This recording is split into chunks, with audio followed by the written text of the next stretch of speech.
Mesdames, Messieurs, chers amis, chers camarades, les orateurs qui viennent de se succéder à la tribune de ce forum vous ont tous exprimé les uns après les autres, chacun avec son cœur, avec sa foi, l'attachement charnel qui est le leur à l'égard de la mère patrie, les moyens que nous devons mettre en œuvre pour la protéger, la défendre et la sauver. Ils vous ont dit aussi le lien viscéral qui les unit à cette Europe dont il fut si justement dit sur de vieilles pages qu'elle était le rêve des sages et l'ambition des puissants. Rêve des sages, car comment ne pas voir que cette histoire qui est la nôtre, héritée des plus anciens peuples de notre continent, enrichie par la Grèce, puis par Rome et transcendée par le christianisme, si elle s'est construite dans le bruit et la fureur des combats dont nous estimons à juste titre aujourd'hui avec notre regard qui est celui du présent, qu'ils étaient fratricides, mais dont nous savons aussi qu'ils furent nécessaires à sa structuration autant que le furent codes, tablettes et parchemins, s'est accompli dans une marche mystérieuse vers une unité de destin. Cette histoire, comment ne saurions-nous pas, nous autres, qu'elle est grande, qu'elle est noble, et qu'au fond, puisque nous, au moins, nous ne pratiquons pas le relativisme crapoteux qui n'est que le paravent du reniement de soi, oui, cette histoire, nous le savons, est la seule qui vaille, car elle est la seule à avoir engendré et porté le nom lumineux de civilisation. Ambition des puissants, car ils n'ont pas manqué ceux qui, par leur rang, leur talent, leur position et leur volonté, ont conduit sur la voie du dépassement par la conquête vers une unification raisonnable dans un élan qui fut carolingien, qui fut napoléonien, qui fut aussi autre, avec toujours,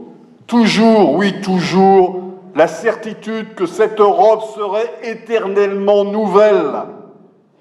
Civilisation, disais-je, pas seulement par le génie de nos poètes et de nos écrivains, de nos peintres et de nos sculpteurs, de nos musiciens et de nos inventeurs, de nos médecins, de nos héros, des saints moines, pas seulement par la magnificence de nos cathédrales et la haute spiritualité de notre chevalerie, pas seulement par notre morale et notre éthique ou par l'immensité de nos réalisations, pas seulement par notre mode de vie, mais par ce qui est en nous est essentiel, cette flamme aujourd'hui bien cachée, il est vrai, mais qui demeure vivante et n'attend que le moment où se lèvera celui qui viendra la ranimer.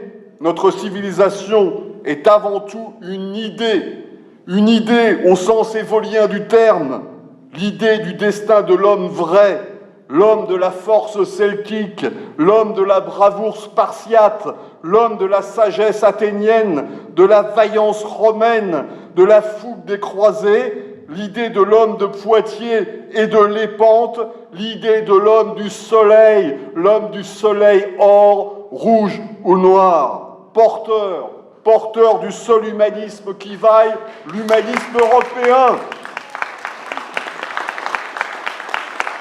Cet humanisme européen qui ne renie ni la loi de notre Dieu incarné, ni son hypostase vivifiante, ni les enseignements des plus grands anciens. Cette Europe est aujourd'hui menacée dans son existence même, comme elle le fut au temps des grandes invasions exogènes. Davantage encore, il est vrai, sans doute. Nul besoin, chers amis, de se référer à Carl Schmitt pour savoir que pour vaincre, il faut d'abord désigner l'ennemi. L'ennemi, cela a été dit, c'est la financiarisation, c'est la déferlante migratoire voulue, théorisée et organisée pour ce qu'elle est, le moyen du grand remplacement, de la grande partouze mondialiste, où s'entremêleront pour les siècles des siècles les corps du hasard venus de tous les continents. L'ennemi, c'est l'islamisme qui en est la conséquence, pas seulement le terrorisme islamique, qu'il soit le fait de groupes organisés ou de fous d'Allah isolés ou soi-disant isolés. Non, l'islamisme de proximité, celui qui nous ronge, qui s'impose avec le financement arabe dans nos cités livrées à la charia, mais aussi par capillarité dans les esprits français en voie d'orientalisation galopante. L'ennemi, c'est la montée en force de puissances nouvelles ou plusieurs fois millénaires, comme la Chine, qui lentement, à sa façon, à son rythme, se dote de tous les moyens économiques, étatiques et militaires de ses ambitions qui ne sont pas seulement régionales. L'ennemi, c'est le mondialisme et le totalitarisme démocratique qui en est le vecteur. L'ennemi, c'est l'Union européenne qui est notre prison et les technocrates de sa commission qui en sont les matons. Vous connaissez la vieille formule, la pire ruse du diable, c'est de faire croire qu'il n'existe pas. Eh bien, la pire ruse de l'Union européenne, c'est de faire croire qu'elle existe pour autre chose que pour asservir les peuples, pour développer la financiarisation et pour servir d'autres intérêts que les nôtres. C'est l'Europe des technocrates, l'Europe des tablions, l'Europe des eunuques.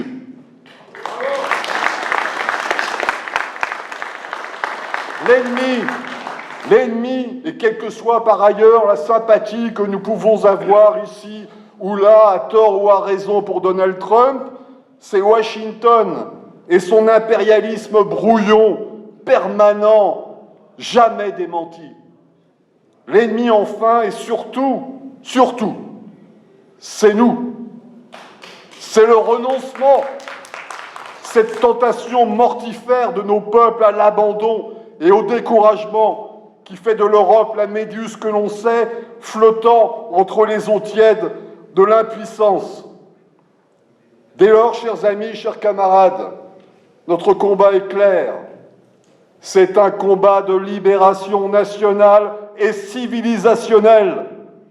Ce combat, nous devons bien sûr le mener ici et maintenant, chacun dans chacune de nos nations européennes, afin d'y accéder aux responsabilités de l'État. Ce combat, nous devons le mener à l'extérieur des systèmes partisans établis, en rassemblant les énergies sans nous compromettre dans d'utopiques coalitions dont nous ne serions pas les maîtres. Les unions à la base sont utiles et elles sont sans doute nécessaires, mais l'union des droites est aujourd'hui un leurre et un miroir aux alouettes juvéniles. Ce combat, nous devons le mener sur le plan politique. Le combat des idées, lui aussi, est nécessaire, nous le savons, mais il n'est qu'un élément du tout. Notre devoir est politique, politique d'abord, politique toujours. Au commencement, chers amis, n'est pas le verbiage. Au commencement n'est pas la métapolitique. Au commencement est l'action. Conquérir le pouvoir d'État pour ensuite dépasser les limites du strict souverainisme, pour construire enfin une Europe de la force, de la puissance et de la vie. Voilà où est notre devoir militant. Chers amis, chers camarades, pas de découragement, jamais de découragement, nous ne céderons pas. La décomposition de nos sociétés est réelle et évidente. Eh bien, faisons-en un atout. L'ordre peut venir, doit venir, et viendra du chaos, et nous y entrons à grands pas. Nul autre que nous, nationalistes, n'accomplirons ce qui doit l'être. Alors unissons-nous une bonne fois pour toutes, et tout redeviendra possible. Militez, militez, militez!